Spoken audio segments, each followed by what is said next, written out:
जैसे जैसे हम इस धारावाहिक को एक साथ स्टडी करने जा रहे हैं, इस सीरीज का, इस श्रृंखला का, इस धारावाहिक का जो हेडिंग, जो टाइटल, जो शीर्षक रहने जा रहे हैं वो है उद्धार के सच्चा प्रमाण, आश्वासन और चेतावनियां। और इस धारावाहिक के आज जो है पहला भाग होने जा रहा है। और आज के इस पहला भाग में जिन अध्यायों को हम देखने जा रहे हैं उसे हम पहला यूहन्ना का पत्री में पाते हैं। प्लीज मेरे साथ आइए, पहला यूहन्ना का पत्री को खोलिए। अध्याय 1 पद 1 से आरंभ करके हम जाएंगे अध्याय 2 के पद 2 तक। मैं इन पदों को आप सबों के सामने पढ़ना चाहूंगा। उस जीवन के वचन के विषय में जो आदि से था, जिसे हमने सुना और जिसे अपनी आंखों से देखा, वरन जिसे हमने ध्यान से देखा और हाथों से छुआ, यह जीवन प्रकट हुआ और हमने उसे देखा और उसकी गवाही देते हैं और तुम्हें उस अनंत जीवन का समाचार देते हैं जो पिता के साथ था और हम पर प्रकट हुआ। जो कुछ हमने देखा और सुना है उसका समाचार तुम्हें भी देते हैं, इसलिए कि तुम भी हमारे साथ सहभागी हो। और हमारी यह सहभागिता पिता के साथ और उसके पुत्र यीशु मसीह के साथ है। और ये बातें हम इसलिए लिखते हैं कि हमारा आनंद पूरा हो जाए। जो समाचार हमने उससे सुना और तुम्हें सुनाते हैं वो यह है कि परमेश्वर ज्योति है और उसमें कुछ भी अंधकार नहीं। यदि हम कहें कि उसके साथ हमारी सहभागिता है और फिर अंधकार में चले तो हम झूठे हैं और सत्य पर नहीं चलते।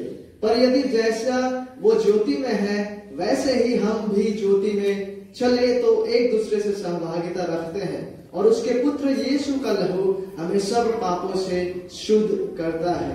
यदि हम कहें कि हम में कुछ भी पाप नहीं तो अपने आप को धोखा देते हैं और हम में सत्य नहीं। यदि हम अपने पापों को मान ले तो वो हमारे पापों को क्षमा करने और हमें सब अधर्म से शुद्ध करने में विश्वास योग्य और धर्मी है। यदि हम कहें कि हमने पाप नहीं किया तो उसे झूठा ठहराते हैं और उसका वचन हम में नहीं है। हे मेरे बालकों, मैं ये बातें तुम्हें इसलिए लिखता हूँ कि तुम पाप ना करो। और यदि कोई पाप करे तो पिता के पास हमारा एक सहायक है, अर्थात धर्मी यीशु मसीह, और वही हमारे पापों का प्रायश्चित है, और केवल हमारा ही नहीं वरन सारे जगत के पापों का भी।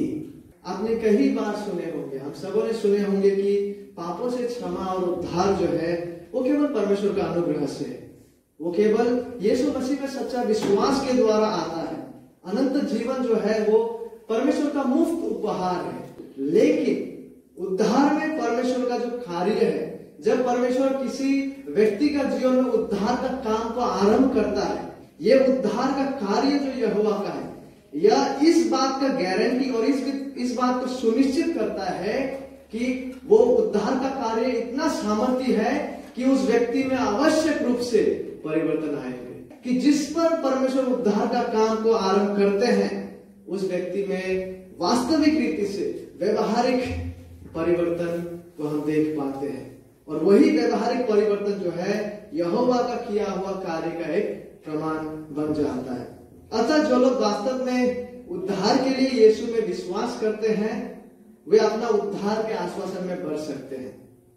कैसे कोई व्यक्ति उद्धार का आश्वासन में बढ़ने लगता है? कैसे कोई व्यक्ति ये जानने में बढ़ने लगता है कि मैं विनाश की ओर नहीं लेकिन अनंत जीवन पा चुका हूं और परमेश्वर का संतान में हूं? यह तब होता है जब हम परमेश्वर के पवित्र शास्त्र के आधार पर हम ये जांचने लगते हैं कि मेरा हृदय परिवर्तन कैसा घटा था। जिस क्षण मेरा हृदय परिवर्तन घटा था वो कैसा घटा था, जब हम उसे बाइबल के अनुसार जांचने लगते हैं। और साथ ही साथ उस दिन से लेकर जब मेरा परिवर्तन घटा था उस क्षण से लेकर अब तक जब मैं मेरे जीवन को, संपूर्ण जीवन को जांचते जाता हूं वचनों के आधार पर, और यदि मेरा विश्वास सच्चा है तो मैं विश्वास का फलों को देख पाऊंगा जो कि बाइबल के अनुसार वो फले होते हैं। और जब मैं वैसा सत्य को निरीक्षण करने लगता हूं, वैसा सत्य को अपने जीवन में जांच कर देखने लगता हूं जैसे कि पवित्र शास्त्र व्याख्या करता है, तो इसके आधार पर जो है एक सच्चा विश्वासी के जीवन में अपने आप को परखने के द्वारा वो उद्धार के आश्वासन में बढ़ने लगता है। यद्यपि देखिए सभी सच्चा विश्वासी हम भी कई कई असफलताओं का अधीन होते हैं, और कई बार ऐसा भी होता है कि विश्वासी जो है छोटे छोटे परीक्षा और प्रलोभनों में भी गिर जाते हैं। इसके बावजूद एक सच्चा विश्वासी का विश्वास में बने रहने का दृढ़ संकल्प, विश्वास में दृढ़ता पूर्वक बने रहने का सच्चाई होता है, और उसके जीवन में हम देख पाते हैं कि धीरे से ही हो क्यों ना वो पवित्रता और धार्मिकता में प्रगति या वृद्धि पाने लगता है, और यही उस व्यक्ति में उद्धार का आश्वासन का एक कारण बन जाता है।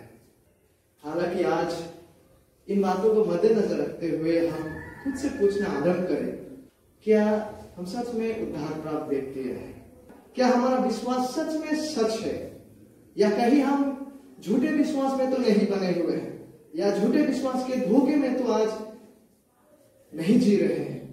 देखिए, क्योंकि पवित्र शास्त्र उन सभी लोगों के खिलाफ कई चेतावनियों को प्रदान करता है, भयावह चेतावनियों को, जो मसीह को जानने का अंगीकार तो करता है लेकिन अपने जीवन यात्रा से उसका अस्वीकार करता है। और वचन पवित्र शास्त्र विशेषकर दूसरा कोरिन्थियों में हम देख पाते हैं 13:5 में पौलुस कहते हैं कि जब वो उस कलीसिया को लिख रहा था, जो हम पर भी लागू होता है, वो कहते हैं कि उनका आदेश यह है, परमेश्वर की ओर से आता आदेश यह है कि हम अपने अपने जीवनों को जांचें और परखें, और ये जांच कर देखें कि क्या वास्तव में हम सच्चा ईसाई है। हालांकि जब हम इन बातों को मद्देनजर रखते हैं, अपने जीवनों को जांच करने का जो आदेश है, जब हम उसकी ओर भी ताकते हैं, तो एक सवाल उठ सकता है, तो फिर हम किस आधार पर अपने जीवन को जांचें? क्या है वो मान, क्या है वो माप?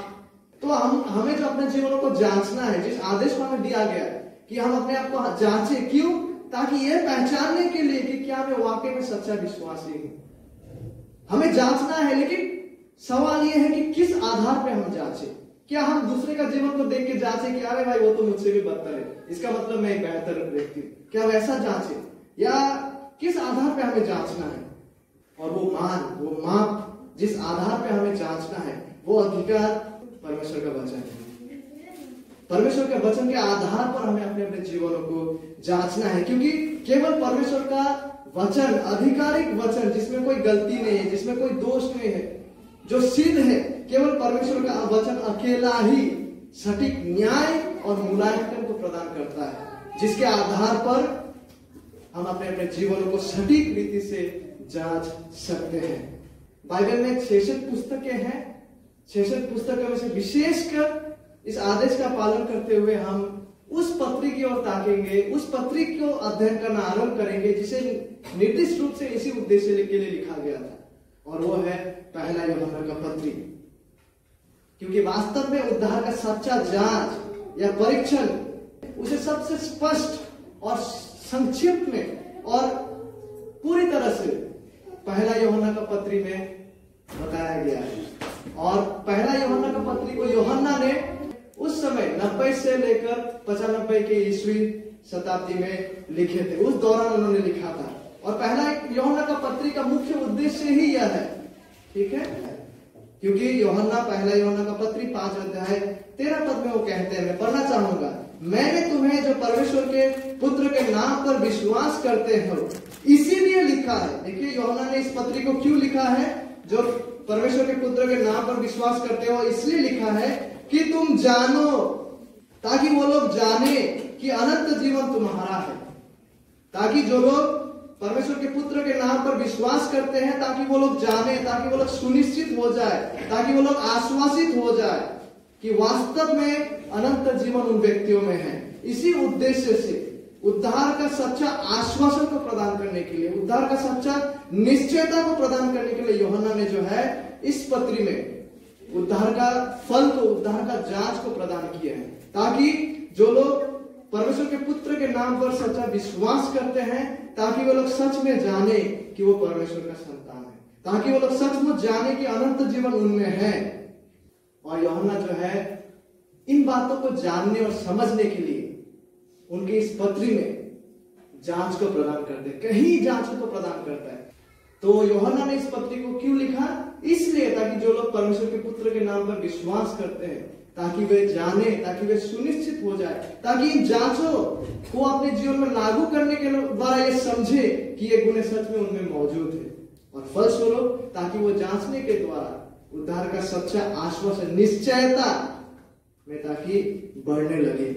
कि यूहन्ना इस पत्री को लिखते हैं सच्चा विश्वासियों को उद्धार का निश्चयता प्रदान करने के लिए, उद्धार का आश्वासन प्रदान करने के लिए, लेकिन साथ ही साथ इस पत्री में हम यह भी देख पाते हैं कि यूहन्ना झूठे विश्वास को एक्सपोज करता है, झूठे विश्वास को जो है उजागर करता है।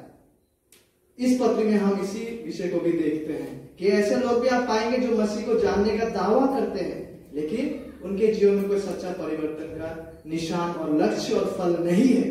तो वैसे विश्वास को भी, झूठा विश्वास को भी जो है यूहन्ना इस पत्री के द्वारा एक्सपोज करता है, उजागर करता है। तो दोनों ही वास्तविकता को हम यहाँ देख पाते हैं। एक सच्चा विश्वासियों के लिए वो संतावना और आश्वासन प्रदान करते हैं, और साथ ही साथ जो लोग झूठे विश्वास में या झूठा आश्वासन में बने हुए, भ्रम में बने हुए, वैसा झूठा विश्वास को भी जो है यूहन्ना चेतावनी के साथ एक्सपोज करता है। और मुख्य रूप से जब हम इन जांचों को देखने लगेंगे और जब हम अपने अपने जीवनों को इन जांचों के द्वारा परखने लगेंगे, हम देख पाते हैं कि दो मुख्य जांच को यूहन्ना प्रदान करता है, और ये दो मुख्य जांचों को ही वो अधिक से विस्तार से वो बताते हैं।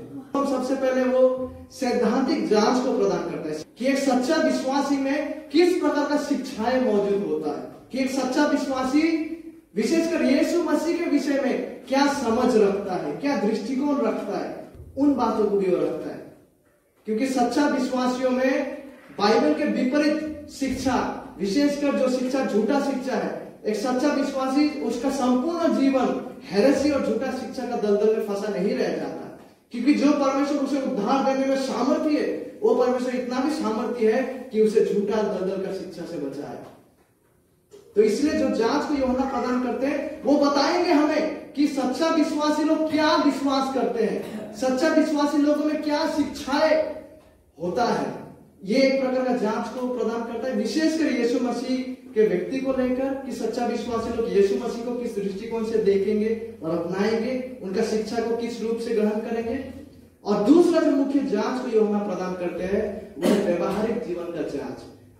व्यवहारिक जीवन का जांच यूहन्ना ये भी बताने जा रहा है, ना ही केवल सच्चा विश्वासियों में बाइबल का शिक्षा को लेकर सच्चा समझ रहेगा, लेकिन साथ ही साथ यूहन्ना हमें ये भी बताएगा कि सच्चा विश्वासियों के जीवन में सच्चा व्यवहार का परिवर्तन भी रहता है, सच्चा व्यवहार का परिवर्तन का फल भी उनके जीवन में मौजूद होता है। तो इन्हीं दो जांचों को अधिक विस्तार से यूहन्ना इस पत्री में जो है इनका व्याख्या करते जाता है। तो आइए हम आज पवित्र शास्त्र का जो आदेश है अपने अपने जीवनों को जांचने का, उस आदेश का पालन करते हुए विशेषकर पहला यूहन्ना का पत्री को अध्ययन का आरंभ करें। और पहला यूहन्ना में स्पष्ट रीति से एक उद्धार प्राप्त व्यक्ति का गुणों को बताया गया है, और जैसे जैसे हम स्टडी करेंगे इस पत्री को, ताकि प्रभु हमें सहायता करे कि हम पवित्र शास्त्र के आधार पर ताकि हम अपने जीवन को जांचने लगे, और ताकि हम देखें कि क्या ये गुण है जिसके बारे में यूहन्ना यहाँ कह रहा है, क्या वाकई में उद्धार को वो गुणों को मैं मुझ में देख पाता हूँ या नहीं। और इस कार्य में परमेश्वर पवित्र आत्मा हमें सहायता प्रदान करे। पहला वो गुण की ओर हम अपना दृष्टि को डालेंगे। उसके लिए हम पहला यूहन्ना 1 अध्याय 1 से लेकर 4 पद को पहले पढ़ेंगे। लिखा हुआ है, उस जीवन के वचन के विषय में जो आदि से था, जिसे हमने सुना और जिसे अपनी आंखों से देखा, वरन जिसे हमने ध्यान से देखा और हाथों से छुआ, यह जीवन प्रकट हुआ और हमने उसे देखा और उसकी गवाही देते हैं, और तुम्हें उस अनंत जीवन का समाचार देते हैं जो पिता के साथ था और हम पर प्रकट हुआ। जो कुछ हमने देखा और सुना है उसका समाचार तुम्हें भी देते हैं, इसलिए कि तुम भी हमारे साथ सहभागी हो, और हमारी यह सहभागिता पिता के साथ और उसके पुत्र यीशु मसीह के साथ है। और ये बातें हम इसलिए लिखते हैं कि तुम्हारा आनंद पूरा हो जाए। तो यहां से पहला वो विषय कि सच्चा विश्वासियों में यीशु मसीह को लेकर बाइबल आधारित समझ, बाइबल आधारित दृष्टिकोण मौजूद होता है। तो आइए देखिए इस बातों को हम देख पाते हैं। पहला यूहन्ना 1 अध्याय 1 पद के पहला हिस्सा को देखिए, उस जीवन के वचन के विषय में जो आदि से था। कि उस जीवन के वचन के विषय में जो आदि से था, इसका मतलब क्या है? इसका मतलब यह है कि परमेश्वर का जो वचन है, जीवित वचन है, वो अनंत और अपरिवर्तनीय है। वो समय के साथ साथ बदल नहीं जाता। तो पहला बाइबल अनुसार वो दृष्टिकोण और वो समझ क्या है, वो ये है कि परमेश्वर का जीवित वचन अनंत है, वो अपरिवर्तनीय है। क्योंकि उस जीवन के वचन के विषय में जो आदि से था, कि यीशु मसीह आदि से ही वो मौजूद थे, वो अनंत थे। यीशु मसीह अपने गुण और अपने प्रकृति में पिता परमेश्वर के समान है। यीशु मसीह अपने गुण और प्रकृति में समय के साथ साथ बदल नहीं जाता। Yesterday, today and forever Jesus is the same। क्योंकि यीशु मसीह जो है वो अनंत है। वो केवल आज से लगभग 2000 साल पहले जब वो पृथ्वी में आए तभी से उसका अस्तित्व आरंभ नहीं होते हैं। वो अनंतकालीन पूर्व से ही, आदि में वचन था, वचन परमेश्वर के साथ था, वो वचन परमेश्वर था। He is eternal। यीशु मसीह अनंतकालीन पूर्व से ही रहे हैं और उनके गुण और प्रकृति में वो बदलता नहीं। उसी प्रकार यीशु मसीह का जो समाचार, सच्चा सुसमाचार का संदेश है, वो भी अनंत और अपरिवर्तनीय है। ठीक है, यीशु मसीह का जो सच्चा सुसमाचार, उद्धार का सुसमाचार का जो संदेश है, वो सुसमाचार का संदेश भी बदलता नहीं है। समय बदल जाता है, लोग बदल जाते हैं, माहौल बदल जाता है, मौसम बदल जाता है, लेकिन परमेश्वर का वचन जो उद्धारदायी वचन है, यीशु मसीह का सच्चा सुसमाचार का जो संदेश है, वो अनंत है, वो बदलता नहीं है। बाइबल में जिन प्रचारकों ने उद्धार का संदेश को लोगों तक पहुंचाया, जिन लोगों ने सच्चा सुसमाचार जो उद्धार प्रदान करता है, जब उन्होंने उस सुसमाचार को लोगों तक पहुंचाया, पता है उन लोगों ने क्या प्रचार किया जो कभी बदला नहीं है। उन लोगों ने परमेश्वर का राज्य का निकट आने का प्रचार किया। उन लोगों ने पाप से मन फेरकर सुसमाचार पर विश्वास करने का उन लोगों ने प्रचार किया। उन लोगों ने यीशु मसीह का व्यक्ति, उनका जीवन, उनका मृत्यु और उनका पुनरुत्थान के विषय में प्रचार किया, जिस संदेश के द्वारा एक व्यक्ति को उद्धार मिलता है। और यह संदेश, ये सुसमाचार का संदेश बदलता नहीं है। यह ठीक वही है जैसे उसे प्रचार किया गया था और ये आज भी वैसा ही लागू होता है। तो सबसे पहला विषय जब हम यीशु मसीह के व्यक्ति, उनका वचन के बारे में बाइबल के अनुसार देखते हैं, वो ये है कि यीशु मसीह का व्यक्ति, उनका सुसमाचार का संदेश अनंत है, वो समय के साथ बदल नहीं जाता और वो अपरिवर्तनीय भी है। इसीलिए इस संदेश में, यीशु मसीह का सच्चा सुसमाचार का संदेश में, उद्धार का संदेश में कोई मिलावट नहीं किया जा सकता। उसे वैसे ही लोगों तक पहुंचाया जाना चाहिए जैसा वो है वचनों में। उसमें कोई चीजों को हम जोड़ नहीं सकते, उसमें हम अपने मन के अनुसार मिलावट नहीं कर सकते। यह संदेश आज भी वैसा ही हम पर लागू होता है, क्योंकि यह उस जीवन के वचन के विषय में है जो आदि से था। यह पहला विषय। और दूसरा विषय, ठीक है, परमेश्वर का जीवित वचन जो है वो ऐतिहासिक भी है। वो ऐतिहासिक भी है क्योंकि वह प्रकट हुआ है। इसे हम इन वचनों में देख पाते हैं। पहला यूहन्ना 1 से लेकर 2 पद को एक से ही पढ़ते हैं, 1 और 2 पद। उस जीवन के वचन के विषय में जो आदि से था, जिसे हमने सुना और जिसे अपनी आंखों से देखा, वरन जिसे हमने ध्यान से देखा और हाथों से छुआ, यह जीवन प्रकट हुआ और हमने उसे देखा और उसकी गवाही देते हैं और तुम्हें उस अनंत जीवन का समाचार देते हैं जो पिता के साथ था और हम पर प्रकट हुआ। पहला विषय क्या है जो एक सच्चा विश्वासियों में जो समझ रहता है यीशु मसीह के प्रति, वो ये है कि हम विश्वास करते हैं, हम ये मानते हैं, हम ये ग्रहण करते हैं कि यीशु मसीह अनंतकालीन पहले से ही मौजूद है। उनके गुण और प्रकृति में वो बदल नहीं जाते।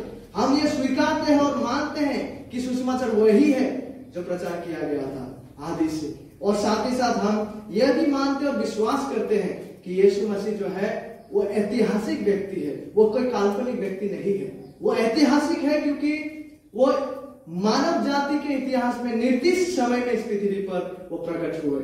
वचन हमसे यही कहता है, ठीक है, कि वो प्रकट हुआ। यीशु मसीह परमेश्वर होने के साथ साथ वो ईश्वर मनुष्य होकर इस पृथ्वी में आए। वो ईश्वर मनुष्य बन गए। इतिहास के निर्दिष्ट समय पर वो इस पृथ्वी पर मौजूद थे और उस समय के बाकी बहुत सारे विश्वासियों के साथ साथ यूहन्ना भी इस सच्चाई का गवाह है। किस बात का? कि परमेश्वर ईश्वर मनुष्यों की इस पृथ्वी पर आए। वो एक ऐतिहासिक व्यक्ति है। इतिहास का निर्दिष्ट समय में वो इस पृथ्वी पर मौजूद थे और उस समय के बाकी विश्वासियों के साथ साथ जो यीशु मसीह का गवाह बने, उनके साथ साथ यूहन्ना स्वयं प्रेरित यूहन्ना भी यीशु मसीह का देह धारण परमेश्वर ईश्वर मनुष्य बन के जो आए उसका गवाह बने।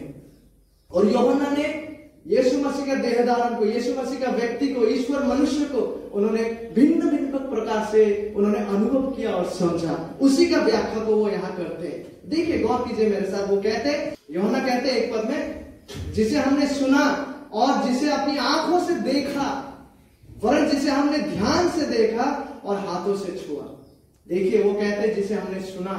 वाकई में यीशु मसीह ऐतिहासिक व्यक्ति है जो इतिहास के निर्दिष्ट समय में इस पृथ्वी में थे, यरूशलेम में, इजराइल के देश में। उस वक्त बाकी विश्वासियों के साथ साथ यूहन्ना भी उसका गवाह बने कि ईश्वर मनुष्य बन के आए। और यूहन्ना कहते कि जिसे, उसे जो वचन आदि से था उसे हमने सुना। जब हम सुसमाचारों में पढ़ते हम देख पाते कि यूहन्ना ने यीशु मसीह का प्रचार को सुना, यीशु मसीह का बातों को सुना, यीशु मसीह के द्वारा दिया गया उपदेशों को सुना, यीशु मसीह के द्वारा कहा गया दृष्टांतों को उन्होंने सुना। और जब यूहन्ना यहाँ कहता है कि जिसे हमने सुना, अभी जब यूहन्ना लिख रहे हैं यीशु मसीह के पुनरुत्थान के लगभग 60 साल के बाद वो इस पत्री को लिख रहा है। ঠিক আছে, 60 বছর হয়ে গেছে যিশু মারা গেল, পুনরুত্থিত হলো, স্বর্গে চলে গেল। তার 60 বছর পরে যখন এই পত্রিকা লিখছেন আর তিনি বলতেছেন जिसे हमने सुना। 60 साल बीत गया। यूहन्ना ने कब सुना था? 60 साल पहले। और आज वो कह रहे हैं जिसे हमने सुना। ये जिसे हमने सुना इस प्रकार का शब्द है कि भले यूहन्ना ने 60 साल पहले यीशु का बातों को सुना था, लेकिन अब इस वक्त भी जब इस पत्री को लिख रहा है वो बातों का प्रभाव उस पर बना हुआ था। और वो आगे कहता है, और जिसे अपनी आंखों से देखा। यूहन्ना ने सचमुच यीशु मसीह को अपनी आंखों से देखा, अपने शारीरिक आंखों से देखा, कोई सपना में नहीं, कोई दर्शन में नहीं। लिटरली उन्होंने अपना शारीरिक आंखों से देखा। लगभग 3.5 सालों तक वो यीशु मसीह के साथ ही सेवकाई में मौजूद थे। और ये देखना भी ऐसा देखना है कि उन्होंने 60 वर्ष पहले जिन्हें देखा था वो देखना आज भी इतना ताजा था कि उस देखने का प्रभाव आज भी उसके जीवन में 60 वर्ष के बाद बना हुआ है। और वो कहते हैं केवल आंखों से देखा नहीं, लेकिन जिसे हमने ध्यान से देखा। वो कहते हैं जिसे हमने ध्यान से देखा और उन्होंने यीशु मसीह को हाथों से छुआ भी। ठीक है, यूहन्ना जो है यीशु मसीह को उन्होंने अपने हाथों से भी छुआ। एक जगह में हम ये भी पाते हैं कि वो यीशु मसीह के जब हम जैसे हम दीवारों में या जब कुर्सी में बैठते तो लीन होकर बैठते हैं, हम एक जगह में ये भी देख पाते हैं कि उसी प्रकार से यूहन्ना ने भी जो है यीशु मसीह के ऊपर लीन होकर बैठे हुए। तो उन्होंने यीशु मसीह को छुआ, बिकॉज यीशु मसीह ईश्वर होने के साथ साथ वो ईश्वर मनुष्य भी है, सिद्ध निष्पाप मनुष्य। और वो कहते कि उन्होंने यीशु मसीह को ध्यान से देखा। उन्होंने पहले कहा कि उन्होंने अपनी आंखों से देखा, फिर वो कहते हैं कि ध्यान से देखा। ध्यान से देखने का मतलब क्या है? ध्यान से देखने का मतलब केवल आंखों से देखना नहीं। ध्यान से देखने का मतलब केवल यीशु मसीह जो चमत्कार कर रहे हैं केवल उसको देखना नहीं। ध्यान से देखने का मतलब केवल जब यीशु मसीह लाज़र को बाहर बुला रहा है केवल तब मैं वहां उपस्थित होकर देख रहा हूं, केवल उतना ही नहीं। लेकिन ध्यान से देखने का मतलब है कि यीशु मसीह के वचनों के द्वारा, यीशु मसीह के कार्यों के द्वारा, यीशु मसीह के सामर्थ के द्वारा यूहन्ना ने ध्यान से ये देख पाया, अभिप्राय के साथ, इरादे के साथ, कि वाकई में यीशु मसीह कौन है। ध्यान से देखने का मतलब है कि वाकई में उन्होंने पहचाना कि यीशु कौन है। केवल इतना नहीं कि यीशु मसीह चमत्कार करने वाला व्यक्ति है, उन्होंने यीशु मसीह के कार्य के द्वारा ये भी देखा, ध्यान से देख के ये भी पहचाना कि यीशु मसीह खुद परमेश्वर है, कि यीशु मसीह खुद परमेश्वर है जो ईश्वर मनुष्य बने। उन्होंने इस प्रकार से यीशु मसीह को देखा, केवल इस तरह से नहीं कि यीशु मसीह कोई महान जन है जो चमत्कार करता है, मृतकों को जीवित करता है, उतना तक ही सीमित नहीं था उसका दृष्टि। लेकिन उन सब के परे उन्होंने ये देख पाया कि यीशु मसीह वाकई में कौन है, कि यीशु मसीह वही यहोवा है जो मूसा से एक क्षण मिले थे। इसलिए जब हम यूहन्ना का समाचार को पढ़ते हैं, उस मैं हूं को न जाने कितने बार दोहराते हैं। और देखिए यूहन्ना ने हाथ से छुआ भी उन्हें, और साथ ही साथ जब हम आगे पढ़ते हैं तो हम ये भी देख पाते कि अब यूहन्ना जो है परमेश्वर के साथ जीवित वचन के द्वारा आता सहभागिता और आनंद का भी वो बात करता है। देखिए यहाँ पे मेरे साथ पढ़िए, पहले यूहन्ना कहता है 3 और 4 पद में वो कहते हैं, जो कुछ हमने देखा और सुना है उसका समाचार तुम्हें भी देते हैं, इसलिए कि तुम भी हमारे साथ सहभागी हो, और हमारी यह सहभागिता पिता के साथ और उसके पुत्र यीशु मसीह के साथ है। और ये बातें हम इसलिए लिखते हैं कि हमारा आनंद पूरा हो जाए। यूहन्ना अब परमेश्वर के जीवित वचन के द्वारा आता सहभागिता, जो सहभागिता एक सच्चा विश्वासियों में जिन्होंने उस जीवित वचन को विश्वास किए हैं, वो सहभागिता जो है उस व्यक्ति का परमेश्वर के साथ होते हैं, जीवित परमेश्वर के साथ, जो कि यीशु मसीह के द्वारा स्थापित होता है। केवल उतना ही नहीं, लेकिन उनका सहभागिता जो है अन्य सच्चा विश्वासियों के साथ भी होते हैं।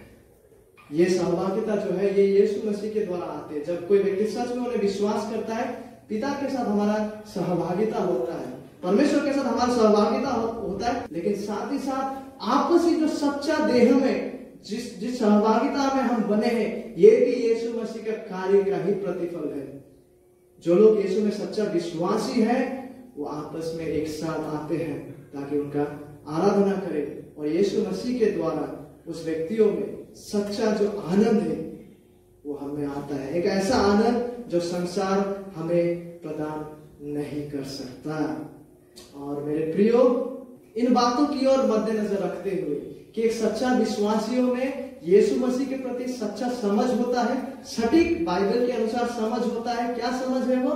कि वो आदि से ही रहे हैं, वो अनंत है, वो खुद परमेश्वर है जो ईश्वर मनुष्य बनकर इस पृथ्वी पर निर्दिष्ट समय में वो मौजूद थे। इन बातों की ओर मद्देनजर रखते हुए आज मेरा सवाल आपसे ये है कि आज आप या इतने दिनों तक आप यीशु मसीह को किस दृष्टिकोण से देखते आए हैं? आप यीशु मसीह को किस दृष्टिकोण से देखते आए हैं? क्या यीशु मसीह आपके लिए केवल एक चमत्कार करने वाला व्यक्ति है? यीशु क्या है हमारे लिए? हम यीशु को किस नजरिए से देखते हैं? हम यीशु को क्या होने का विश्वास करते हैं? क्या वो हमारे लिए केवल कोई एक चमत्कार करने वाला व्यक्ति है, जैसे बोतल से निकला हुआ जिन? देखिए, बाइबल में एक व्यक्ति था, वो यीशु मसीह को चमत्कार करने वाले के रूप में भी ग्रहण किया था, और वो यीशु मसीह के पास रात को आकर कहता है कि हे गुरु, यदि परमेश्वर तेरा साथ ना होता तो ये चिन्ह जो घट रहा है ये नहीं होता। उस व्यक्ति ने, जिसका नाम निकोदेमस है, ये रिकॉग्नाइज किया था कि यीशु मसीह मिरेकल वर्कर है। उसके बावजूद यीशु मसीह उसे कहता है, you must be born again, तुम्हें नए सिरे से जन्म लेने की आवश्यकता है। इसीलिए केवल यीशु मसीह को एक शिक्षक के रूप में देखना काफी नहीं है। यीशु मसीह को केवल एक चमत्कार करने वाला कोई व्यक्ति के रूप में देखना काफी नहीं है, क्योंकि यीशु मसीह ने परमेश्वर होने का दावा किया है। We must believe him to be the god man. Yeshu Masih ने दावा किए हैं कि उद्धार का मार्ग केवल वो अकेला ही है। इसलिए सच्चा विश्वास में, सच्चा उद्धार का फल में ये भी मौजूद है कि हम यीशु मसीह को उस रूप से ग्रहण और विश्वास करते हैं जैसे वे खुद अपना व्याख्या को किया है, जैसे बाइबल हमें यीशु मसीह के बारे में व्याख्या करते हैं। तो हमारा विश्वास का पहला जांच आज यह है कि हम यीशु मसीह को किस दृष्टिकोण से देखते हैं। और यदि यीशु हमारे लिए वो परमेश्वर है, वो उद्धार करता है, ईश्वर मनुष्य है जो अनंत और अपरिवर्तनीय है, और उसका वचन का संदेश भी जो है वो भी अनंत और अपरिवर्तनीय है, क्योंकि वह पहले से आदि से ही वैसे ही रहे हैं। यदि हम यीशु मसीह को ईश्वर मनुष्य के रूप में देखते हैं, जो इस पृथ्वी पर आकर पापियों के स्थान पर मारा गया, तीसरे दिन मृतकों में से जी उठे, और उसे उस रूप से स्वीकारते हुए, उसे सच्चा विश्वास करते हुए यदि हम उसके प्रभुत्व के अधीन अपने आप को समर्पण करते हैं, तो वचन के प्रतिज्ञा के अनुसार हमारा विश्वास जो है, हमने सटीक सत्य पर विश्वास किए हैं। और अभी हम दूसरे विषय की ओर प्रवेश करते हैं। पहला विषय, पहला जांच क्या था? पहला जांच था यीशु मसीह के व्यक्ति को लेकर, कि एक सच्चा विश्वासी जो है उसमें यीशु मसीह को लेकर बाइबल के अनुसार उसके समझ होगा, अपने कल्पना के अनुसार नहीं, अपने सोच विचार के अनुसार नहीं। आज बहुत ही कलीसियाओं में जब आप सर्वेक्षण करेंगे, आप समझने लगेंगे कि वो लोग यीशु का नाम तो लेते हैं, लेकिन जब आप बाइबल का यीशु से, उस प्रचार किया गया यीशु को जांचेंगे, तो आप वही पाएंगे जो पौलुस कहते हैं कुरिन्थियों में, कि अन्य यीशु का प्रचार किया जा रहा है और तुम कितना आसानी से इसे ग्रहण करते हो। तो अन्य यीशु जो है, जो बाइबल के अनुसार यीशु नहीं है, वैसा यीशु का प्रचार भी काफी आज विश्व भर में प्रचलित है। इसलिए प्रभु हमें सहायता करे, हमें आंखें दे कि हम सच में यीशु को पहचान सके, कि यीशु के प्रति हमारा दृष्टिकोण, हमारा समझ ताकि बाइबल अनुसार हो। और दूसरा जो महत्वपूर्ण गुण जो कि एक व्यक्ति का व्यवहार से संबंधित है, उसे हम आगे देख पाते हैं, और वो ये है कि परमेश्वर के सच्चा संतान, सच्चा जो विश्वासी है, जिसमें सच में उद्धार का कार्य हुआ है, जो उद्धार प्राप्त व्यक्ति है, वो परमेश्वर के ज्योति के प्रकाशन में चलता है। आइए पढ़ते हैं पहला यूहन्ना 1:5 से लेकर 7 पद। जो समाचार हमने उससे सुना और तुम्हें सुनाते हैं, वह यह है कि परमेश्वर ज्योति है और उसमें कुछ भी अंधकार नहीं। यदि हम कहें कि उसके साथ हमारी सहभागिता है और फिर अंधकार में चले, तो हम झूठे हैं और सत्य पर नहीं चलते। पर यदि जैसा वह ज्योति में है, वैसे ही हम भी ज्योति में चले, तो एक दूसरे से सहभागिता रखते हैं, और उसके पुत्र यीशु का लहू हमें सब पापों से शुद्ध करता है। यूहन्ना कहते हैं कि जो समाचार हमने उससे सुना, यानी कि जो समाचार हमने उससे, किससे? जो यीशु मसीह से उन्होंने सुना, उसी समाचार को वो अपने श्रोताओं को सुनाते हैं। वो कहते हैं कि तुम्हें भी सुनाते हैं। और वो समाचार, वो संदेश क्या है? कि परमेश्वर ज्योति है और उसमें कुछ भी अंधकार नहीं है। परमेश्वर ज्योति है और उसमें कुछ भी अंधकार नहीं। परमेश्वर का प्रकृति के बारे में भी यहाँ बताया गया है। इससे पहले हमने देखे कि परमेश्वर जीवन है, यहाँ पे हम देख पाएंगे कि परमेश्वर ज्योति है, उसमें कुछ भी अंधकार नहीं। देखिए, जब ज्योति का बात होता है या ज्योति शब्द का उपयोग किया जाता है बाइबल में, तो इसका कम से कम 2 अर्थ को हम बाइबल में देख पाते हैं। 2 बुनियादी अर्थ। ज्योति का मतलब सबसे पहले, ज्योति सत्य का प्रतीक है। ठीक वैसे ही अंधकार जो है वो झूठ का प्रतीक है। अंधकार जो है वो त्रुटि का, वो हेरेसी का प्रतीक है, वो हेरेसी को प्रदर्शित करता है। लेकिन ज्योति जो है वो सच्चाई को, सत्य को प्रदर्शित करता है, जो सच्चाई विशेषकर परमेश्वर ने अपने वचनों में स्थापित किया है। इसलिए भजनकार हमसे कहता है, भजन 119 में हम देख पाते हैं, लिखा हुआ है, तेरा वचन मेरे पांव के लिए दीपक और मेरे मार्ग के लिए उजियाला है। So God's word is the truth। तो ज्योति जो है, ज्योति का जो मूलभूत एक अर्थ है वो ये है कि वो सत्य का प्रतीक है, क्योंकि और वो सत्य क्या है?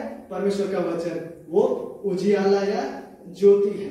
और ठीक उसी तरह से ज्योति का विपरीत जो अंधकार है, वो त्रुटि को दर्शाता है, वो झूठ को दर्शाता है। और ज्योति का और एक अर्थ भी है, दूसरा अर्थ भी है, और वो अर्थ है कि ज्योति पवित्रता और धार्मिकता का भी प्रतीक है। ज्योति जो है वो पवित्रता और धार्मिकता का भी प्रतीक है। और उसी प्रकार उसके विपरीत जो अंधकार है, अंधकार पाप और बुराई और अधर्म को दर्शाता है। ठीक है, जिस ज्योति का पहला अर्थ क्या है? सत्य।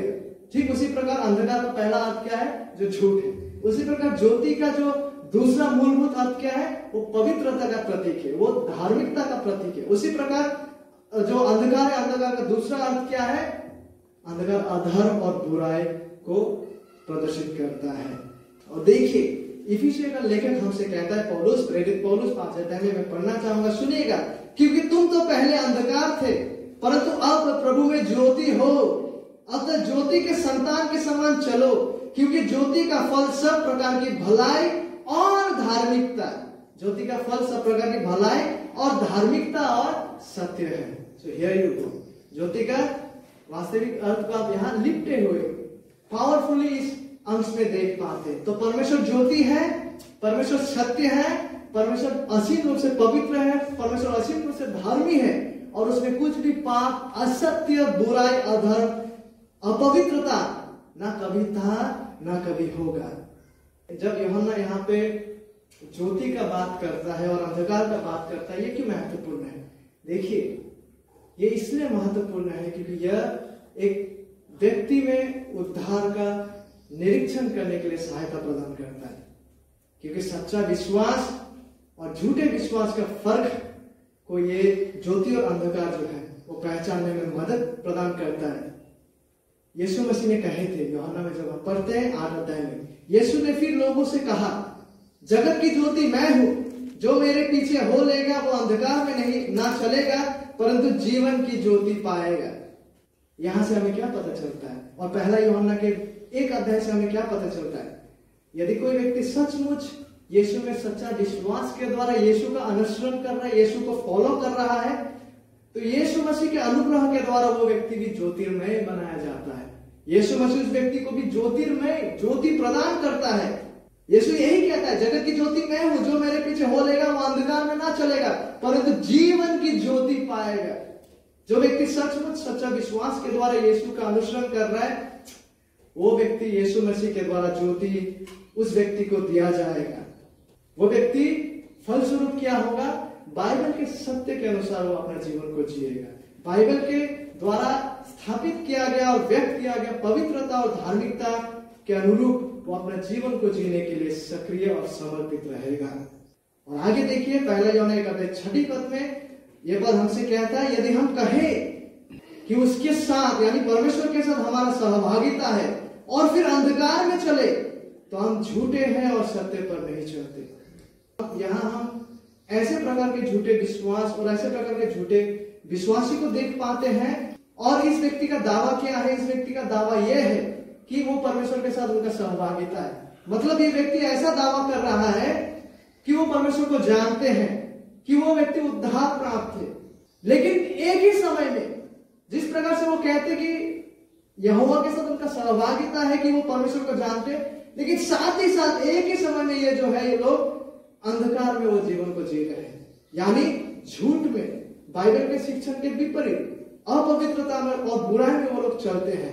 यूहन्ना यही कहते, देखिए, यदि हम कहें कि परमेश्वर के साथ उसके साथ हमारा सहभागिता है और फिर भी अंधकार में चले, त्रुटि में चले, ये चलना शब्द जो है इसका मतलब है एक व्यक्ति का जीवन का कंडक्ट को दर्शाता है, यानी दैनंदिन जीवन में वो किस प्रकार से अपने जीवन को जी रहा है, किस प्रकार से जीवन को व्यतीत कर रहा है। और यूहन्ना कहता है, यदि कोई कहे कि परमेश्वर के साथ उनका सहभागिता है, उसके बावजूद यदि वो अंधकार में यानी झूठ में, बुराई में अगर वो जीवन व्यतीत करता है, अगर उसका जीवन जीने का तरीका ही वही है, जीवन जीने का रीति ही अगर वही है, तो यूहन्ना कहते हैं कि वो व्यक्ति झूठ बोल रहा है। परमेश्वर ज्योति है, उन्होंने अपने आप को पर्याप्त रीति से, उन्होंने अपना सत्य को पर्याप्त रीति से विशेष रूप से उनके वचनों में प्रकाश किया है। परमेश्वर ने अपने सत्य को, अपना प्रकाशन को विशेष रूप से उन्होंने अपने पवित्र शास्त्र में प्रकाशित किए हैं। और यदि कोई व्यक्ति कहे कि वो परमेश्वर को जानता है और परमेश्वर के साथ उनका सहभागिता है, उसके बावजूद यदि वो व्यक्ति पापों में, अंधकार में, वचन के विरुद्ध में, वचन के अनाज्ञाकारिता, डिसओबीडियंस में जीवन को जीता है, तो बाइबल के अनुसार, यूहन्ना के अनुसार वो व्यक्ति का दावा, परमेश्वर को जानने का दावा, उद्धार प्राप्त होने का दावा झूठा है।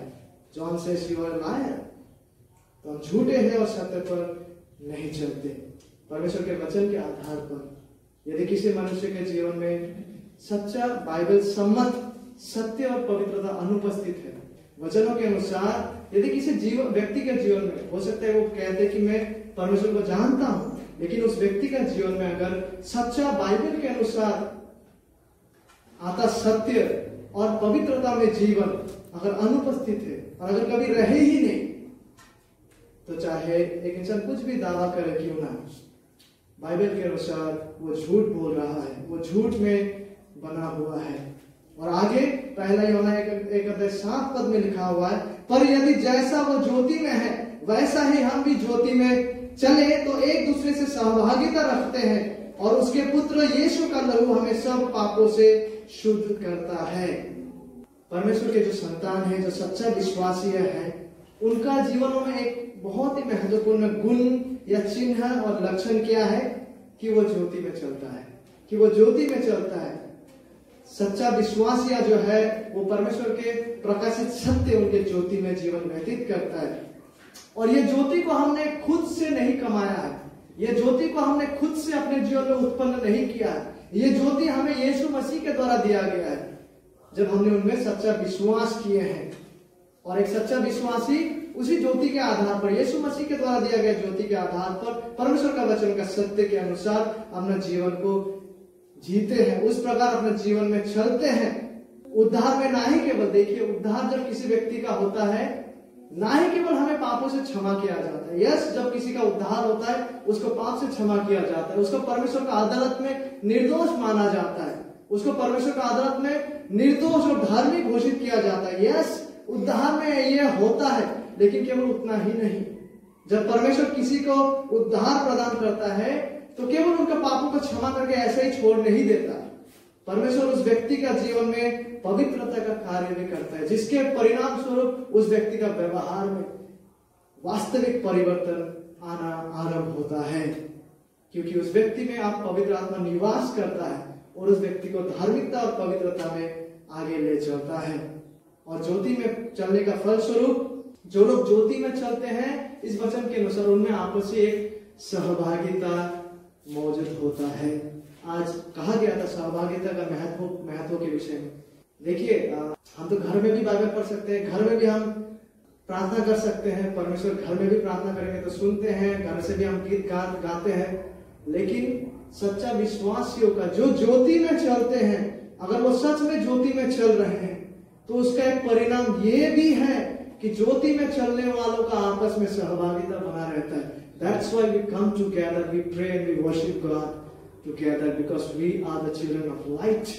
और ज्योति के संतानों का जीवन में एक लक्ष्य और एक फल ये भी दिखाई देते हैं। That's what he says, पहला यूहन्ना 1:7 पद, ये मेरा बातें और मेरा विचारधारा और राय नहीं है। हम अपनी आंखों से यहाँ भी देख सकते हैं 7 पद में, पर यदि जैसा वो ज्योति में है वैसे ही हम भी ज्योति में चले तो एक दूसरे से सहभागिता रखते हैं। और उसके देखिए, एक दूसरे के साथ हमारा सहभागिता बना रहता है, तो हम एक दूसरे से सहभागिता रखते हैं ज्योति में चलने का फलस्वरूप। और साथ ही साथ क्या होता है, और उसके पुत्र यीशु का लहू हमें सब पापों से शुद्ध करता है। दो महत्वपूर्ण बातों को हम देख पाते हैं। ज्योति में एक सच्चा विश्वासी चलते हैं, और वो ज्योति हमारा अपना नहीं है, यीशु मसीह के द्वारा दिया गया ज्योति है। क्योंकि परमेश्वर हमें केवल क्षमा करके ऐसे ही पाप में जियो बोल के छोड़ नहीं देते, वो अपने पवित्र आत्मा को हमें देते हैं ताकि हमें पवित्रता में वो बढ़ाए, ताकि हमें धार्मिकता में वो बढ़ाए। इस कार्य को भी परमेश्वर एक सच्चा विश्वासी का जीवन में करते हैं। और जब वो इस प्रकार से जी रहे होते हैं परमेश्वर के वचनों के आधार पर, तो ये फल है कि हम ज्योति में चल रहे हैं, जैसा परमेश्वर भी ज्योति है। और फलस्वरूप हमारा आपस में सहभागिता बना रहता है। और साथ ही साथ क्या है, और उसके पुत्र यीशु का लहू हमें सब पापों से शुद्ध करता है। देखिए, यहाँ जब कहा गया कि यीशु मसीह का लहू हमें सब पापों से शुद्ध करता है, इसका मतलब यह है कि यीशु मसीह के समाप्त कार्य के द्वारा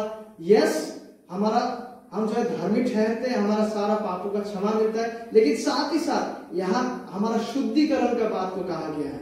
सभी जो लोग सच्चा विश्वासी है और ज्योति में चलते हैं, परमेश्वर का विशेष अनुग्रह हम पर यह है कि हमारा संपूर्ण जीवन में परमेश्वर के पुत्र यीशु का लहू हमें सब पापों से शुद्ध करता है। इसका मतलब ये नहीं है कि एक सच्चा विश्वासी कभी पाप में नहीं गिरेंगे। इसका मतलब ये नहीं है कि एक सच्चा विश्वासी पाप के साथ संघर्ष और लड़ाई नहीं करेंगे। नहीं, इसका मतलब यह है कि क्योंकि प्रभु यीशु मसीह का लहू हमें शुद्ध करते जाता है, इसीलिए हम पवित्रता में प्रगति करते जाते हैं। परमेश्वर प्रभु यीशु मसीह के कार्य के परिणाम स्वरूप इन बातों को मद्देनजर रखते हुए मुझे ऐसा प्रतीत होता है कि हमें से हर कोई कहेगा कि मैं एक विश्वासी हूं। लेकिन इस जांच के अनुसार हमें आज ये जांचना है कि क्या हमारा जीवन ज्योति में है, कि क्या हमारा जीवन परमेश्वर के वचनों के अनुरूप है, क्या हम सच में सत्य के अनुरूप चल रहे हैं, क्या हम सच में पवित्रता और धार्मिकता में वृद्धि पा रहे हैं। क्योंकि यदि कोई कहे कि वो परमेश्वर को जानते हैं, वो अनंत जीवन प्राप्त है, वो उद्धार प्राप्त है, उसके बावजूद यदि वो अंधकार में जीवन बिताए, गलत शिक्षा, त्रुटि, गैर बाइबलिक चीजों में अगर वो लीन रहे, और अगर वो अंधकार में यानी कि अधर्म में, बुराई में अगर वो जीवन जीता है, तो यूहन्ना कहता है कि उस व्यक्ति का दावा जो है वो झूठा है। लेकिन यदि हम सच में आज ज्योति में चल रहे हैं, यदि हम सच में, हो सकता है हमारे जीवन में संघर्ष है पापों के खिलाफ, लेकिन यदि हम सच में प्रगति कर रहे हैं प्रभु का अनुग्रह के परिणाम स्वरूप, और सत्य में चलने में यदि हम बढ़ रहे हैं, धार्मिकता और पवित्रता में चलने में अगर हम बढ़ रहे हैं, तो परमेश्वर के इस वचन के अनुसार हमारे पास सच्चा उद्धार का आश्वासन का आज कारण है। तो हम आश्वासित हो सकते हैं कि हम वाकई में परमेश्वर को जानते हैं, और उनके साथ हमारा सहभागिता है। यह था दूसरा महत्वपूर्ण विषय। पहला, सच्चा विश्वासियों में यीशु मसीह को लेकर सच्चा समझ और दृष्टिकोण रहता है। दूसरा, सच्चा विश्वासी जो है वो परमेश्वर का प्रकाशित जो ज्योति है, जो उनके वचनों में है, धार्मिकता, पवित्रता और सत्य के अनुसार अपना जीवन को जीते हैं। और जब कभी भी वो ठोकर खाता है, जब कभी भी वो फिसल के पाप में गिरते हैं, तीसरा गुण यह है कि वो अपने पापों को मान लेता है, कि वो अपने पापों को मान लेता है। उसका हृदय जब वो पापों में गिरता है, वो पापों में आनंद नहीं लेते हैं। जब वो पापों में गिरते हैं, वो केवल यूं ही बाहरी रूप से ओह गॉड आई एम सॉरी इस प्रकार का प्रत्युत्तर को नहीं देते, लेकिन जब वो पापों में गिरते हैं, उसका हृदय 1000 टुकड़ों में टूट जाता है, क्योंकि उसको पता है कि उसने परमेश्वर के खिलाफ अपराध किए, क्योंकि उसको पता है कि उन्होंने पवित्र आत्मा को शोकित किया है। उसका हृदय टूट जाता है और वो शोकित होकर, धन्य है वे जो शोक करते हैं, तो इस प्रकार से वो शोकित होते हैं और परमेश्वर के पास अपने पापों को मान लेते हैं, अपने हृदय को कठोर नहीं करते हैं, या फिर केवल परमेश्वर के पास क्षमा पाकर दोबारा उसी दलदल में चले जाने के लिए यहोवा के पास नहीं आते, वरन वो सचमुच ईमानदारी से, विश्वसनीयता से अपने पापों को परमेश्वर के सम्मुख मान लेते हैं। आइए इन्हीं विषय को पढ़ते हैं। पहला यूहन्ना 1 अध्याय 8 से लेकर 2 अध्याय 2 पदों तक हम इन विषय को देख पाते हैं, और साथ ही साथ यहाँ में हम ये भी देख पाते हैं कि सच्चा विश्वासी लोग जो है वो पाप क्या है इस विषय को भी वो समझते हैं। ठीक है, बाइबल के अनुसार। आइए इन पदों को पढ़ना चाहेंगे। पहला यूहन्ना 1 अध्याय 8 पद से आरंभ करता हूं। यदि हम कहें कि हम में कुछ भी पाप नहीं, तो अपने आप को धोखा देते हैं और हम में सत्य नहीं। यदि हम अपने पापों को मान ले, तो वो हमारे पापों को क्षमा करने और हमें सब अधर्म से शुद्ध करने में विश्वास योग्य और धर्मी है। यदि हम कहें कि हमने पाप नहीं किया, तो उसे झूठा ठहराते हैं और उसका वचन हम में नहीं है। हे मेरे बालकों, मैं ये बातें तुम्हें इसलिए लिखता हूं कि तुम पाप ना करो, और यदि कोई पाप करे तो पिता के पास हमारा एक सहायक है, अर्थात धर्मी यीशु मसीह, और वही हमारे पापों का प्रायश्चित है, और केवल हमारा ही नहीं वरन सारे जगत के पापों का भी। 8 पद में हमसे कहा गया यदि हम कहें कि हम में कुछ भी पाप नहीं, तो यहाँ पे और एक प्रकार का झूठे विश्वासियों का हम देख पाते हैं। इससे पहले प्रकार का झूठे विश्वासी कौन था? वो कहते हैं कि परमेश्वर के साथ हमारा सहभागिता है, लेकिन वो अंधकार में जीवन जी रहा है। और यहाँ पे दूसरे प्रकार का झूठे विश्वासी को हम देख पाते हैं। वो क्या दावा करता है? वो ये दावा करते हैं कि उसमें पाप नहीं है। यानी यहाँ पे ऐसे लोग भी थे जो कहते हैं कि मैं इतना परिपक्व हो गया हूं, या यीशु को विश्वास करने के बाद मैं ऐसा एक लेवल में पहुंच गया हूं कि मेरे पास आप और पाप नहीं है, मैं पूरी तरह से धर्मी हो गया हूं, क्योंकि यीशु ने मुझे धार्मिक ठहरा दिया है, तो इसलिए जो है व्यवहारिक रूप से भी अभी मेरे जीवन में कोई पाप नहीं बचता। यूहन्ना कहता है यदि हम कहें कि हम में कुछ भी पाप नहीं, यदि कोई इस प्रकार से दावा करता है, तो यूहन्ना कहते हैं कि वो व्यक्ति अपने आप को धोखा देते हैं, और उस व्यक्ति में जो है सत्य नहीं है, उस व्यक्ति में सत्य नहीं है। क्योंकि बाइबल के अनुसार हमें पता है नहीं, बाइबल हमें सिखाता है कि सब ने पाप किया और हम परमेश्वर के महिमा से रहित थे, और जब तक मैं यीशु मसीह हमें लेने आए, जब तक हमें पुनरुत्थित देह दिया जाए, उस दिन तक हम कोई भी सिद्ध नहीं होंगे। हम पवित्रता में बढ़ते जाएंगे धीमे धीमे, लेकिन सिद्ध हम केवल उसी दिन होंगे, निष्पाप केवल उसी दिन होंगे जब यीशु मसीह हमें लेने आएंगे और हमें पुनरुत्थित देह देंगे। बाइबल इस प्रकार का शिक्षा को सिखाते हैं। लेकिन इस जीवन में हम पाप से लड़ाई करते हैं, पाप से हमारा संघर्ष बना रहता है। और आगे पहला यूहन्ना 1 अध्याय 10 पद में हम देख पाते हैं यदि हम कहें कि हमने पाप नहीं किया, तो उसे झूठा ठहराते हैं और उसका वचन हम में नहीं है। और एक प्रकार का व्यक्ति यहाँ पे है, वो क्या कहता है? इनके अनुसार उसने कभी पाप किया ही नहीं। इससे पहले वाला व्यक्ति कहते कि उनके अनुसार वो एक लेवल का मैच्योरिटी में पहुंच गए कि अब उसमें पाप नहीं बचता, लेकिन इस व्यक्ति के अनुसार, इन जैसे लोगों के अनुसार बात क्या है कि वो कभी पाप किया ही नहीं है। ऐसे भी झूठे विश्वासी है जो दावा करते हैं, जिसके दावा के अनुसार ये कि वो कभी पाप किया ही नहीं। जब कोई व्यक्ति इस प्रकार से दावा करता है, वो क्या कर रहा होता है? वो परमेश्वर का निंदा कर रहा होता है, वो परमेश्वर को झूठा ठहरा रहा होता है। वही यूहन्ना कहता है यदि हम कहें कि हमें पाप नहीं, किया तो उसे परमेश्वर को हम झूठा ठहरा रहे होते हैं और उसका वचन हमें नहीं है।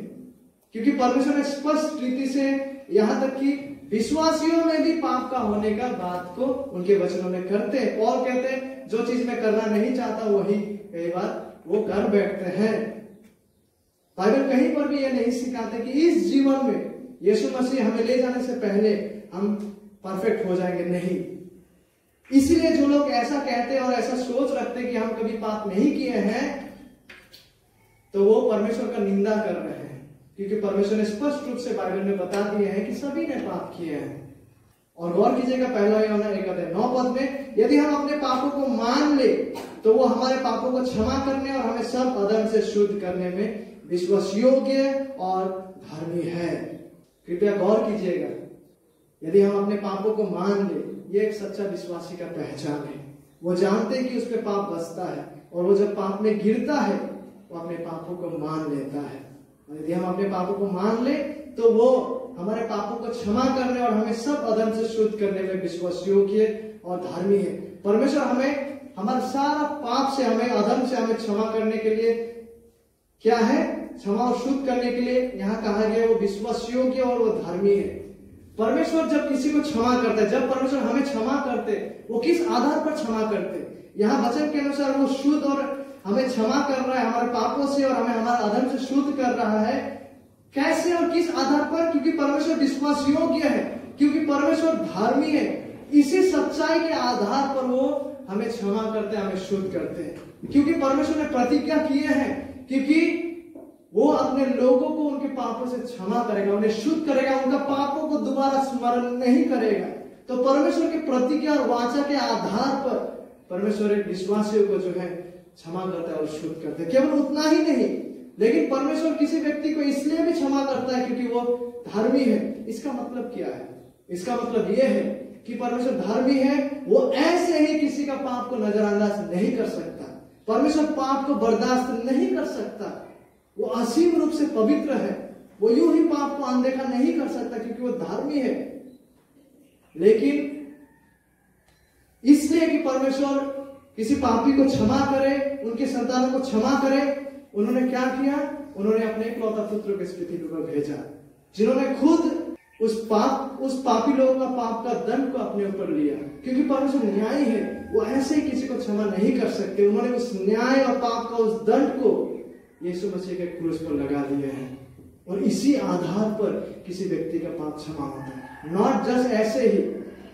दो मुख्य बातों को यहाँ बताया गया। एक ये कि परमेश्वर विश्वास योग्य है, उन्होंने जो प्रतिज्ञाओं को किए हैं कि वो पाप क्षमा करेंगे, वो उन्हें अवश्य निभाएंगे। जिन वाचाओं को उन्होंने बांधे हैं कि मैं उनका पाप को दोबारा स्मरण नहीं रखूंगा, उनके विश्वास योग्यता और गुण के आधार पर वो अवश्य हमें क्षमा और शुद्ध करते। केवल उतना ही नहीं, लेकिन साथ ही साथ परमेश्वर हमें इसलिए भी क्षमा और शुद्ध करते हैं क्योंकि हमारा पाप का अधर्म को यीशु मसीह ने अपने ऊपर ले लिया है। क्योंकि परमेश्वर धर्मी है, उन्होंने उचित न्याय को, उचित हमारे पापों के खिलाफ आता उचित दंड को यीशु मसीह के क्रूस पे लगाए हैं। और इसी आधार पर जो है वह व्यक्ति को क्षमा करता है, उनका अधर्म को क्षमा करता है, उनके पापों को मिटा देता है। आई होप हम समझ रहे हैं। और पहला यूहन्ना 1:9 में शुरू की ओर देखिए, यदि हम अपने पापों को मान ले, पापों को मान लेने का मतलब क्या है? जो एक सच्चा विश्वासी का गुण है। पापों को मान लेने का मतलब ये नहीं है कि मुझे पाप करते जाने का अभिलाष है अंदर और केवल परमेश्वर के पास आकर बोलना कि गॉड आई एम सॉरी, फिर दूसरा दिन जाकर उसी दलदल में अपने आप को रख दे रहा, वो नहीं है। ठीक है, पापों को मान लेना मतलब केवल आके आई एम सॉरी बोलकर फिर दोबारा उसी तरह से जीवन जीने का विषय नहीं है। तो बाइबल के अनुसार पाप को मान लेने का मतलब क्या है? इसका मतलब है कि इसका मतलब है एक ही बात बोलना या कहना। पाप को मान लेना मतलब एक ही बात बोलना या कहना। इसका मतलब यह है कि जो विश्वासी पाप को मान ले रहा है, वो इस बात को मान ले रहा है कि उन्होंने परमेश्वर के खिलाफ पाप किया है। परमेश्वर जिस प्रकार से पाप का व्याख्या करते हैं वो हूबहू परमेश्वर के साथ उसमें एक मत है। वो पाप का वास्तविकता को स्वीकारते हैं कि हमने परमेश्वर के विरुद्ध अपराध किए हैं और पाप किए हैं। और हमने परमेश्वर के वचनों और आदेशों को तोड़ा है, कि हमने परमेश्वर के प्रकाशित इच्छा के विपरीत कार्य किया है। इन बातों को मान लेना, परमेश्वर जिस प्रकार से पाप को व्याख्या करते हैं उनमें परमेश्वर के साथ सहमत होना। और जब इस प्रकार से एक विश्वासी पाप को स्वीकारता है, जब इस प्रकार से पाप स्वीकरण मौजूद होता है किसी के जीवन में, तो इसके साथ साथ जो व्यक्ति पाप को मान ले रहा है, वो उन्होंने जो पाप किए हैं इसके लिए वो खेदित होता है, वो दुखित होता है। जैसे भजन 51 में दाऊद था, वो शोकित होते हैं और उसका हृदय टूट जाता है। और केवल उतना ही नहीं, लेकिन जो व्यक्ति पाप मानते हैं, पाप को मान ले रहे हैं, वो शोकित, वो पहले तो पाप किया है, परमेश्वर जिस प्रकार से पाप को व्याख्या करते हैं उस प्रकार वो परमेश्वर के साथ सहमत होता है कि हाँ, हमने परमेश्वर के वचनों को तोड़े हैं, परमेश्वर के खिलाफ हमने जीवन यापन किए हैं, परमेश्वर का विरोध में हम जीवन को जिए हैं, परमेश्वर का प्रकाशित इच्छा के विपरीत में हमने जीवन को जिए। वो इन बातों को मान लेते हैं, साथ ही साथ उसका हृदय टूट जाता है, वो शोकित हो जाते हैं ईश्वर व्यक्ति के शोक के साथ, और साथ ही साथ उसके अपने जीवन में पाप को मिटाने का एक प्रयास भी बना रहता है। वो शोकित हो जाते हैं और उस पाप को अपने जीवन से मिटाने का वो हर प्रयास को करते हैं, परमेश्वर के अनुग्रह पर निर्भरशील होते हुए। देखिए, परमेश्वर का सच्चा जो संतान है, इस जीवन में हम निष्पाप नहीं हो जाते हैं। हम जानते हैं कि हम परमेश्वर के संतान हैं, इसलिए नहीं कि हम सिद्ध हो गए हैं, हम परफेक्ट हो गए, हाँ, इसलिए नहीं कि हम बगैर पाप के हैं, ना, वरन यह कि पाप के प्रति अब हमारा दृष्टिकोण और मनोभाव बदल गया है। हम पाप से नफरत करते हैं और पापों से फेर कर हम पश्चाताप करते हैं, अपने पापों को मान लेते हैं और अपने पापों के प्रति शोकित हम होते हैं। और जब हम पाप करते हैं हमारा हृदय टूट जाता है और हम परमेश्वर पर निर्भरशील होकर अपने अपने पाप को रोकने का प्रयास करते हैं, अपने अपने पाप को ना दोहराने का प्रयास और प्रयत्न हमें बना रहता है। डॉक्टर जॉन मैकआर्थर एक बहुत ही मददगार बातों को उन्होंने कहे थे। इन बातों को कहते हुए मैं आज समाप्त करना चाहूंगा, और आने वाला दिनों में जो छूट गया है उनमें दोबारा से हम टीका करेंगे, क्योंकि समय भी जा चुका है। डॉक्टर जॉन मैकआर्थर जिन बातों को कह रहा है, मैं इन बातों को आज सबको स्मरण दिलाते हुए आज का उपदेश समाप्त करना चाहूंगा। डॉक्टर जॉन मैकआर्थर कहते हैं, जब मन फिराव मौजूद होता है तो विश्वासियों के पास तीव्र इच्छा होता है। जब किसी का जीवन में मन फिराव, सच में वो मन फिराते हैं, तो विश्वासियों के पास एक अटूट तीव्र इच्छा होता है। क्या इच्छा? कि परमेश्वर किसी भी कीमत पर हमारे पाप को निपटाए, कि परमेश्वर किसी भी कीमत पर मेरे पाप को दूर करे, मेरे पाप को निपटाए। और डॉक्टर जॉन मैकआर्थर मत्ती 5 का बातों को करते हैं, जहां पे यीशु मसीह कहते हैं, यदि तेरा दाहिनी आंख तुझे ठोकर खिलाए तो उसे निकाल कर फेंक दे, क्योंकि तेरे लिए यही भला है कि तेरे अंगों में से एक नष्ट हो जाए और तेरा सारा शरीर नरक में ना डाला जाए। यदि तेरा दाहिने हाथ तुझे ठोकर खिलाए तो उसको काट कर फेंक दे, क्योंकि तेरे लिए यही भला है कि तेरे अंगों में से एक नष्ट हो जाए और तेरा सारा शरीर नरक में ना डाला जाए। जब एक सच्चा विश्वासी मन फेरते हैं तो वो विश्वासी में ये तीव्र इच्छा होता है कि प्रभु किसी भी कीमत पर मेरे पाप से मुझे छुड़ा, मेरे पाप को निपटाए, चाहे उसके लिए मुझे उससे इतना गंभीरता से भी कार्य करना क्यों ना पड़े, इतना गंभीर जो बातों को यीशु मसीह ने कहे, इतना सीरियसली मुझे पाप से डील करना क्यों ना पड़े। अपने हाथों को काटने, शारीरिक रूप से काटने का बात नहीं, लेकिन पाप के खिलाफ गंभीरता से, सीरियसली हम डील कर सकते हैं, उतना सीरियसली डील करने का बात को वो करते हैं। और डॉक्टर जॉन मैकआर्थर आगे कहते हैं, भले ही वो कीमत उनके लिए व्यक्तिगत रूप से भारी हो, एक विश्वासी में तीव्र इच्छा होता है कि परमेश्वर हमारा पापों को निपटाए, चाहे कुछ भी वो कीमत क्यों ना हो। और आगे डॉक्टर जॉन मैकआर्थर ये भी कहते हैं कि वो कीमत उसके लिए कितना भी भारी क्यों ना हो, फिर भी उसमें एक तीव्र इच्छा होता है जो सच में मन फिरा रहा होता है। और डॉक्टर जॉन मैकआर्थर यहाँ पे ज़क्कैयस की बात को करता है, उसके लिए वो कीमत चुकाना पड़ा, लेकिन उसका सच्चा मन फिरा हुआ प्रदर्शन था, है नहीं, उन्होंने व्यक्तिगत रूप से लौटाए हैं भाई, उनको कीमत देना पड़ा, but still he was willing to let it go. सच्चा मन फिराव का फल इस प्रकार से होता है।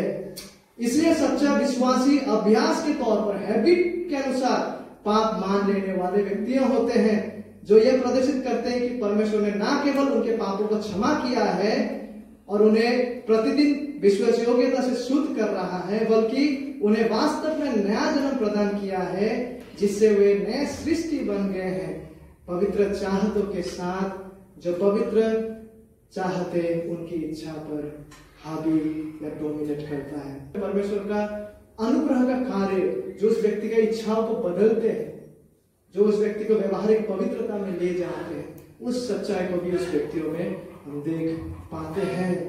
तो आज के वचनों के अनुसार हम अपने अपने जीवनों को जांचें। हमें से हर कोई कहेंगे कि मैं विश्वासी हूं, तो सबसे पहला विषय एक सच्चा विश्वासी में जो है, यूहन्ना के इस पत्री के अनुसार यीशु मसीह के प्रति उसका समझ बाइबल के अनुसार होता है। क्या हमारा समझ यीशु मसीह के प्रति बाइबल के अनुरूप आज है? और दूसरा महत्वपूर्ण विषय, सच्चा विश्वासी जो है वो ज्योति में चलता है, वो अंधकार में नहीं जीता। और यदि कोई व्यक्ति कहे कि परमेश्वर को मैं जानता हूं, मैं उद्धार प्राप्त हूं, मैं विश्वासी हूं, उसके बावजूद यदि वो व्यक्ति अंधकार में जीता है, झूठ में जीता है, बुराई में अगर जीता है, तो वचन के अनुसार वो व्यक्ति झूठा है।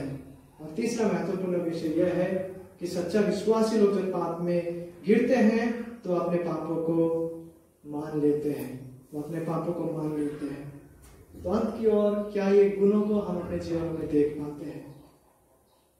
हम जो विश्वासी होने का दावा करते हैं, हम जो विश्वासी होने का अंगीकार करते हैं, यदि हम वाकई में आज विश्वासी है, तो परमेश्वर ने यीशु मसीह के द्वारा हमारे लिए जो किया है और आज भी कर रहे हैं, माय डियर फ्रेंड्स, उसके प्रति हम धन्यवादी हो, उसके प्रति हम अपना कृतज्ञता को प्रदर्शित करें और दिखाएं। कैसे? अपने अपने जीवनों में खुद को प्रभु का अनुग्रह पर निर्भरशील होकर ज्योति में बढ़ाने के द्वारा, परमेश्वर के वचनों के अनुसार आगे बढ़ाने के द्वारा, और साथ ही साथ अपने अपने जीवनों में पाप को रोकने के द्वारा, पाप को नाश करते हुए सच्चा धार्मिकता और पवित्रता में बढ़ने के द्वारा हम यीशु मसीह ने हमारे लिए जो किए हैं, यदि हम आज एक विश्वासी है, हमारा कृतज्ञताओं को और हमारा धन्यवाद जीवन को इस प्रकार से हम आज प्रदर्शित करते जाएं। परमेश्वर हमें उनके वचनों के अनुसार जीने के लिए सहायता प्रदान करें। Let us pray.